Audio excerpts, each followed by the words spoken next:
most of the business owners that I've been speaking to lately have admitted that they're still manually responding to web reach out. Maybe this is you too, there's no shame in it. But what do I mean by that? A user submits the contact form and then you get a notification about that email in your inbox. Maybe you are out shopping, or maybe you're picking the kids up from school. Maybe you are right at the computer, but maybe you're also serving a client and you really just can't respond in that moment. So you make a mental note to reply later, but you forget. And then suddenly, you blink and 3 days have gone by and you're finally getting around to replying. But the moment has passed, the lead's gone cold, they've moved on, and maybe they're ghosting you now, right? Now, if you had an automation set up, you could be off grid in the mountains and gone for days, and your system would still be nurturing that potential client for you in a timely fashion while their interest is still hot. So in this video, I'm going to show you how to set up an auto response sequence so your leads get the immediate touch points and care they need. Step one is to decide on what is going to trigger the automation. So is that somebody downloading or requesting your lead magnet? Is that somebody filling out your contact form on your website? Is it a specific type of request? Is it a sign up for more information or your wait list? What exactly is the action that your person is going to take that you want to trigger this automation that you're going to set up? The second step is to decide on how soon after the trigger occurs that you want the automation to fire. So for example, if they're filling out a contact form on your website, you probably want the automation to fire immediately after they submit their request to their inquiry, right? You want them to get an answer right away, instant gratification. They send a request, they want an answer. They're probably expecting one right away.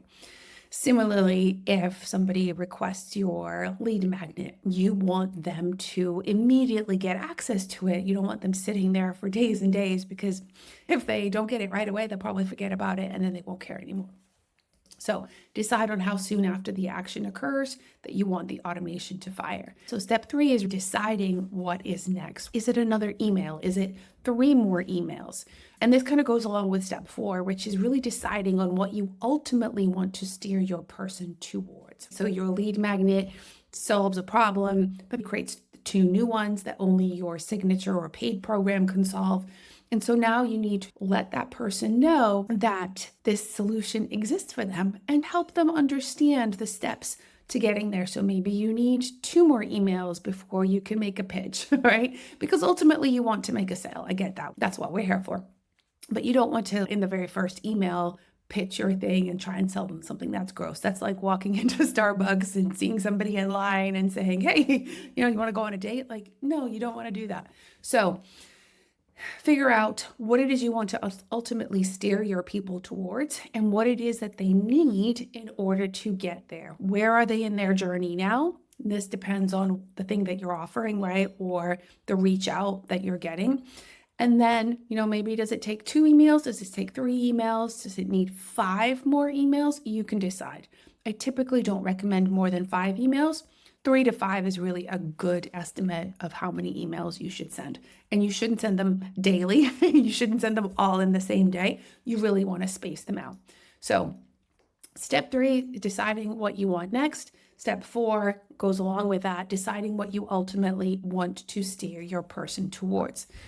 Then you want to set up those emails to go out at specific times, right? So they submit the form, they get the first email. Then you decide, well, do you want to wait 2 days before you send the next one to follow up with them?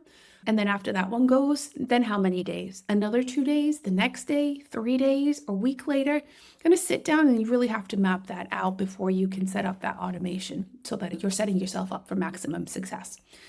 So that's really all there is to it. Most programs will let you set up automations. These screenshots are in Go High Level, or it's actually a white label of Go High Level that I use for my stuff. But most programs offer something very similar. If you're setting it up just in MailChimp, it looks very similar. So depending on what your CRM is, it might look a little bit different, but those are the basic concepts. There's some sort of trigger that fires off an action. and then the workflow starts going off automatically. You set up whether you want to send an email or text or whatever it is that you are using, and then what you want to do, how to space it out. And then at the end, you can put them into your ongoing email sequence. Okay.